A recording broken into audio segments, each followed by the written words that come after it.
نحمده سبحانه وتعالى ونصلي وسلم على رسوله الكريم والعاقبة للمتقين أما بعد قال الله تبارك وتعالى في القرآن العظيم أعوذ بالله من الشيطان الرجيم بسم الله الرحمن الرحيم يا أيها الذين آمنوا اتقوا الله وابتغوا إليه الوسيلة وجاهدوا في سبيله لعلكم تفلحون سبحان الله سبحان الله آمنت بالله صدق الله العلي العظيم وصدق رسول النبي الأمين الكريم. برادران ملت اسلامیہ، حمد و صلات کے بعد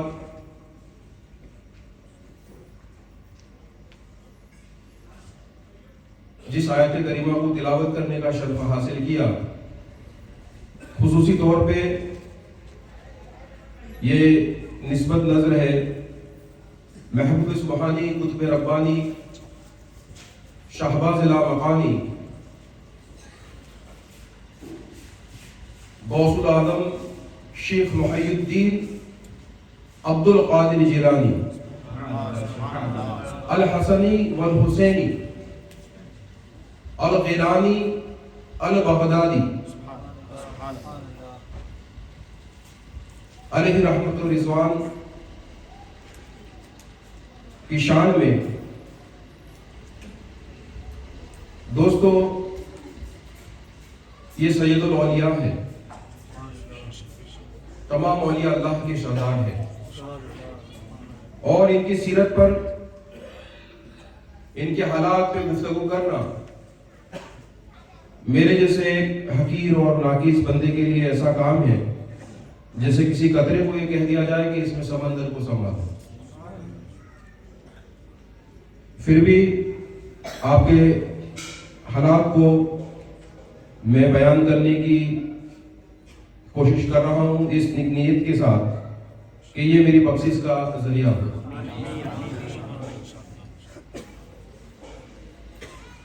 قرآن پاک میں اللہ رب العزت نے فرمایا یا ایھا الذین آمنوا اتقوا اللہ، اے ایمان والو۔ سب سے پہلے ایمان کی قید کی کہ صحیح ایمان، صحیح صراط مستقیم،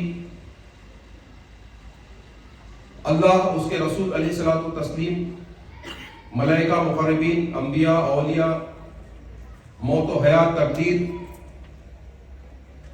اعتقاد اور ایمان مکمل ہونے کے بعد آمنوا اتقوا اللہ، تقوی کی بات کہی، پرہیزگاری کی بات کہی، خوف خدا کی بات کہی، یعنی مکمل ایمان لے آؤ، پھر پرہیزگار ہو جاؤ، متقی ہو جاؤ۔ پھر تیسرا حکم کہا وابتغوا الیہ الوسیلۃ، اور اللہ تک پہنچنے کے لیے وسیلہ تلاش کرو۔ پھر کہا وجاہدوا فی سبیلہ، اور پھر اللہ کی راہ میں جہاد کرو، جہاد اصغر ہو، جہاد اکبر ہو۔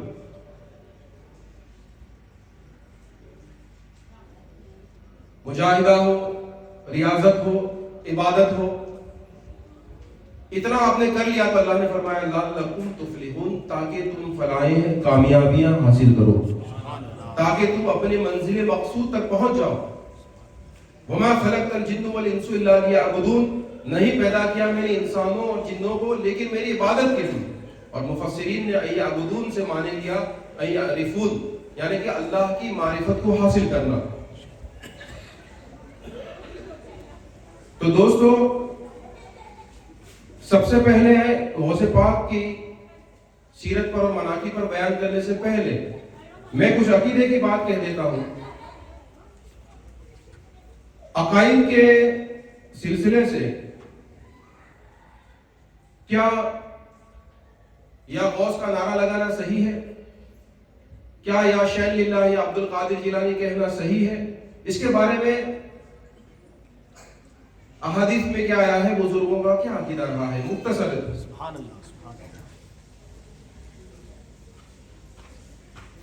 تو سب سے پہلے میں آپ کو ان بزرگوں کو، اسے اولیاء کرام سے فیض و برکات حاصل کرنے کے لیے، انبیاء علیہ السلام سے فیض حاصل کرنے کے لیے صحابہ کرام کا کیا عقیدہ تھا وہ بتانا چاہتا ہوں. یہ حدیث شریف ہے، ایک مرفوع حدیث ہے جو بخاری شریف میں بھی ہے، طبرانی شریف میں بھی ہے، الحمدللہ بیہقی شریف میں بھی ہے، ابن ماجہ شریف میں بھی ہے، اور حاکم نے مستدرک میں بھی صحیح اسناد کے ساتھ روایت کیا. اور یہ حدیث ہے، دور خلافت ہے امیر المومنین حضرت عثمان غنی رضی اللہ تعالیٰ عنہ کا زمانہ، آپ کا مبارک زمانہ. اس وقت حدیث پاک میں آیا مفہوم کہ ایک حاجت مند سیدنا عثمان غنی رضی اللہ تعالیٰ عنہ کے پاس اپنی کوئی دنیاوی حاجت لے کر گیا، لیکن حضرت عثمان غنی رضی اللہ تعالیٰ عنہ نے نہ اس کی طرف دیکھا، نہ اس کے اوپر کوئی توجہ کی، نہ کوئی اس کی امداد کی.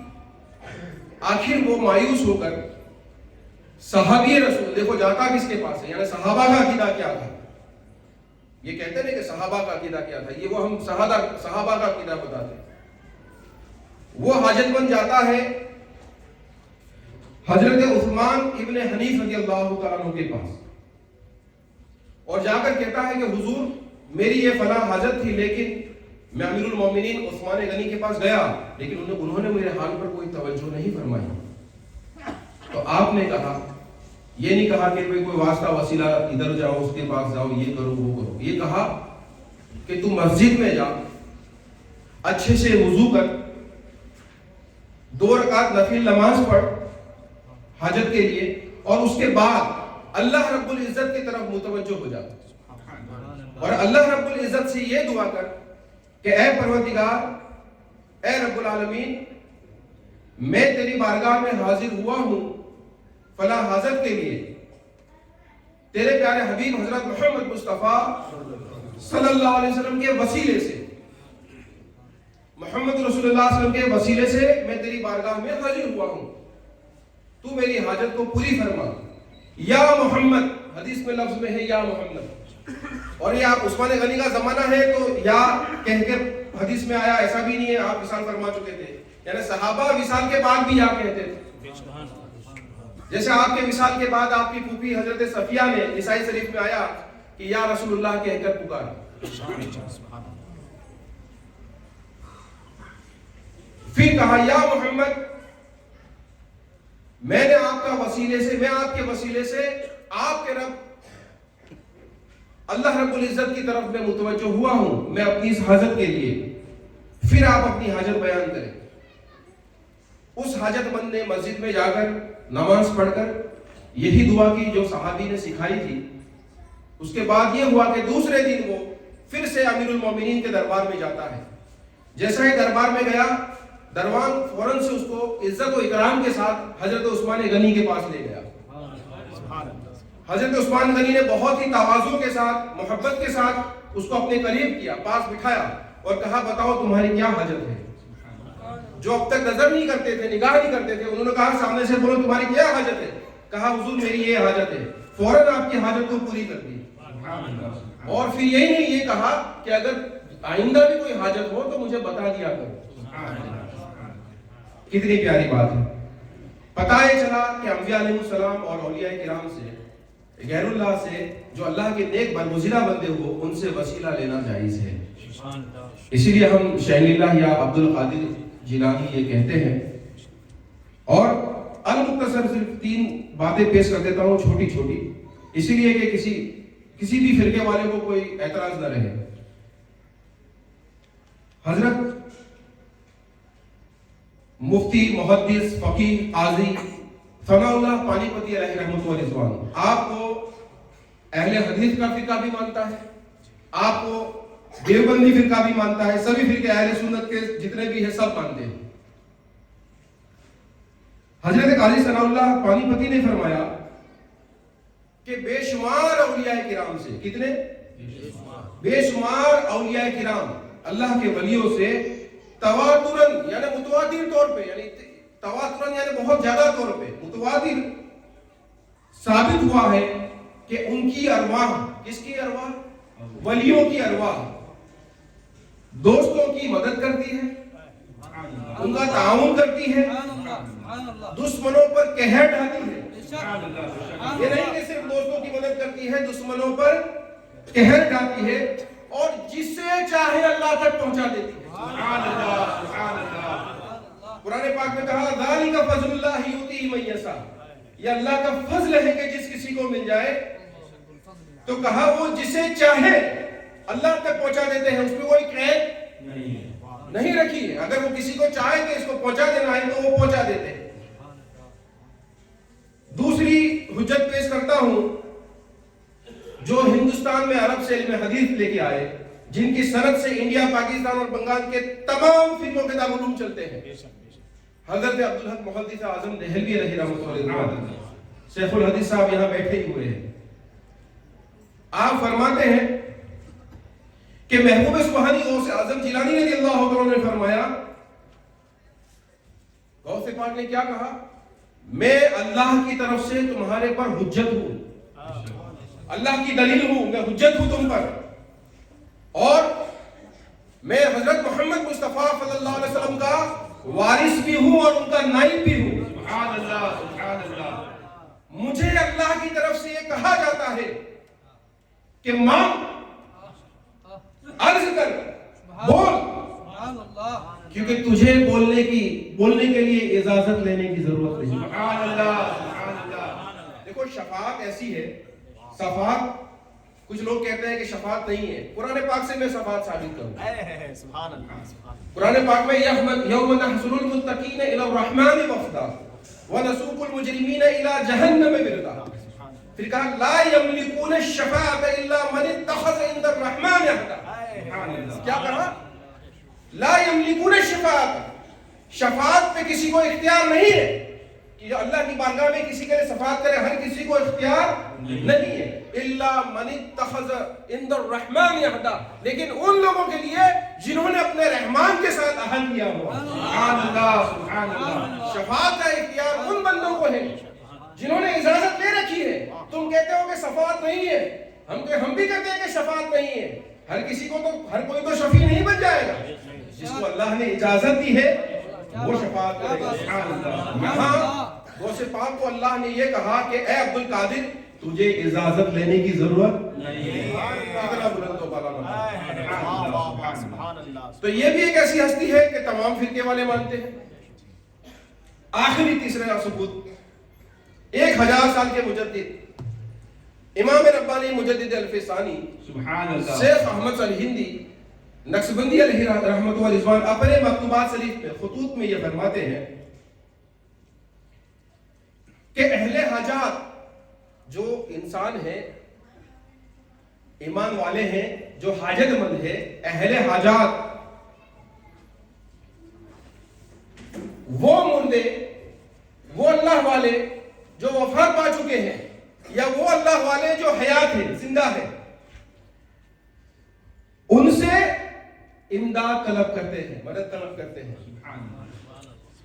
اور وہ بزرگ حاضر ہو کر اس حاجت کرنے والے کی مدد فرماتے ہیں۔ سبحان اللہ، سبحان اللہ۔ تو یہ 3 ہستیوں کے ثبوت میں آپ کے سامنے جو پیش کر دیے، میں نہیں سمجھتا کہ آپ کسی اور کی ضرورت رہتی ہے، کیونکہ تینوں ہستیاں ایسی ہیں کہ جس کو تمام مانتے ہیں الحمدللہ۔ اب میں آپ کی طرف آتا ہوں، غوث اعظم جیلانی رضی اللہ تعالیٰ عنہ کی ذات بابرکت۔ الحمدللہ ہم شروع کرتے ہیں عالم ارواح سے، آپ کی پیدائش سے قبل کے احوال۔ زین المجالس میں یہ لکھا ہے کہ ایک مرتبہ خیر النساء الجنہ سیدہ فاطمہ زہرا رضی اللہ عنہا نے ایک خواب دیکھا۔ خواب میں دیکھا کہ ایک طرف نور کی 9 سما ہے اور ایک طرف نور کی 1 سما ہے۔ خواب دیکھنے کے بعد آپ نے نماز فجر ادا کی اور اس کے بعد رسول پاک صلی اللہ علیہ وسلم کی بارگاہ میں جاتے ہیں اور کہتے ہیں کہ یا رسول اللہ صلی اللہ علیہ وسلم، میں نے یہ خواب دیکھا ہے۔ آپ نے فرمایا کہ تمہارے جو بیٹے ہیں حسن اور حسین رضوان اللہ تعالی علیہ اجمعین، نور کی جو 9 سما دیکھی، یہ امام حسین اور اس کے بعد ہونے والے اماموں کا نور ہے، اور ایک طرف نور کی جو 1 سما دیکھی، یہ امام حسن اور سیدنا امام مہدی علیہ السلام کا نور ہے. ان 9 اماموں کے نور سے اللہ تبارک و تعالی معین الدین چشتی اجمیری کو پیدا فرمائے. اور حسنی، کیونکہ آپ وہ حسینی ہیں اور آپ حسنی ہیں، اور یہ ایک شمع جس کی روشنی 9 سما کے برابر تھی، فرمایا کہ اس کے نور سے اللہ تبارک و تعالی محی الدین عبد القادر جیلانی کو پیدا فرمایا. سبحان اللہ، سبحان اللہ، نعرہ تکبیر، نعرہ رسالت، عظمت غوث اعظم، عظمت حضور غریب نواز. سبحان اللہ، سبحان اللہ. اس کے بعد معتبر کتاب تحفہ قادریہ کا حوالہ پیش کرتا ہوں. شب معراج کا واقعہ ہے. ابھی آپ کی پیدائش نہیں ہوئی ہے، اس سے پہلے کی قبل کے عالم ارواح کے حالات ہیں. شب معراج تحفہ قادریہ میں لکھا ہے کہ اللہ کے پیارے حبیب صلی اللہ تعالی علیہ وسلم جب براق پر سوار ہونا چاہا، جبرائیل علیہ السلام براق لے کے آئے تو براق نے جنبش کرنا شروع کی. جبرائیل علیہ السلام نے کہا کہ اے براق ٹھہر جا، تجھے پتا ہے تجھ پر کون سوار ہونے والا ہے؟ یہ سید المرسلین ہے. براق نے کہا کہ وہ تو مجھے بخوبی پتا ہے، لیکن میں اس لیے تڑپ رہا ہوں کہ آج تو مجھے یہ سعادت ان کی خدمت کی مل رہی ہے، لیکن کل میدان محشر میں یہ سعادت کوئی اور براق نہ لے جائے. تو میں یہ التجا کرتا ہوں کہ حشر کے میدان میں بھی وہ سواری اور وہ خدمت کرنے کا موقع مجھے ہی ملے. اور وہ بھی قرآن پاک سے ثابت ہے، جس کی آیت میں نے آپ کے سامنے تلاوت ہی کر دی. یوم نحشر المتقین الی الرحمن وفدا. یوم قیامت کے روز اللہ تبارک و تعالی پرہیزگاروں کو سوار کر کے لے جائے گا.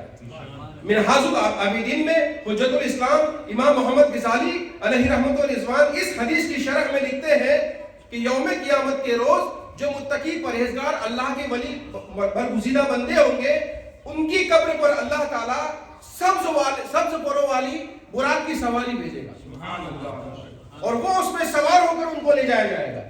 جب متقی کا یہ حال ہے تو سید المرسلین کی کیا؟ سبحان اللہ، سبحان اللہ. تو وہ بھی براق کی سواری جائے گی اور ان کے لیے لباس ہوگا. کچھ لوگ کہتے ہیں کہ لباس کا ٹھکانہ نہیں ہوگا، نفسی نفسی پکارتے ہوں گے. ارے متقی کو لباس پہنا کر، جنتی لباس پہنا کر، اس کے لیے امامہ شریف قبر پہ ہوگا. سبحان اللہ. سواری ہوگی، اللہ سواری بھیجے گا. یہ اللہ کے محبوب بندوں کی شان ہے، متقی اور پرہیزگار بندوں کی شان ہے، اور ان کو اس طریقے سے لے جایا جائے گا. براق نے جب یہ کہا تو رسول پاک صلی اللہ علیہ وسلم نے کہا کہ اسے کہو کہ وہ خدمت بھی تجھے ہی ملے گی. اتنا کہنے پر وہ اتنا فرح سے، خوشی سے اتنا کہ وہ وسیع ہو گیا.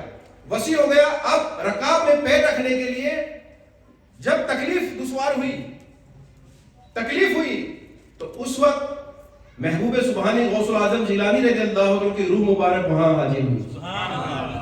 غوث پاک کی روح مبارک حاضر ہوئی اور آپ کے دوست مبارک پر قدم مبارک رکھ کر نبی پاک صلی اللہ علیہ وسلم براق پر سوار ہوئے. آپ کو سوچا کہ یہ کون سی روح ہے، یہ کون ہے؟ تو حاتف غیبی سے جواب آئی، یہ آپ کے فرزندوں میں سے ایک فرزند ہے جو دین اسلام کو محی الدین، یعنی یہ دین کو زندہ فرمائیں گے. اس کے بعد براق کی سواری آسمانوں سے گزرتی ہوئی عرش اعظم پر پہنچی. عرش اعظم پر پہنچی تو عرش اعظم پہ اللہ کے رسول صلی اللہ تعالی علیہ وسلم نے ایک سبز گرین رنگ کا ایک حجرہ دیکھا. سوچا میرے بعد تو کوئی نبی نہیں ہے، یہ حجرہ کس کا ہے؟ غیب سے آواز آئی، بے شک آپ کے بعد کوئی نبی نہیں ہے، لیکن یہ اس فرزند کا حجرہ ہے جس نے براق پر سوار ہوتے وقت آپ کو کاندھا کیا تھا. اور یہ آپ کے دین کو زندہ فرمائے گا. اللہ کے رسول صلی اللہ تعالی علیہ وسلم نے اس وقت دعا کی کہ جس طریقے سے میں نے اس کے کندھے پر قدم مبارک رکھا ہے، میرے اس فرزند کا قدم تمام اولیاء کرام کے قدموں پر. سبحان اللہ، سبحان اللہ، سبحان اللہ. یہی سبب تھا کہ قدمی ھذا رکبۃ علی کل اولیاء اللہ، یہ جو فرمان ہے غوث پاک کا، یہ آپ نے اپنے ارادے سے نہیں کہا تھا بلکہ اللہ کے حکم سے کہا.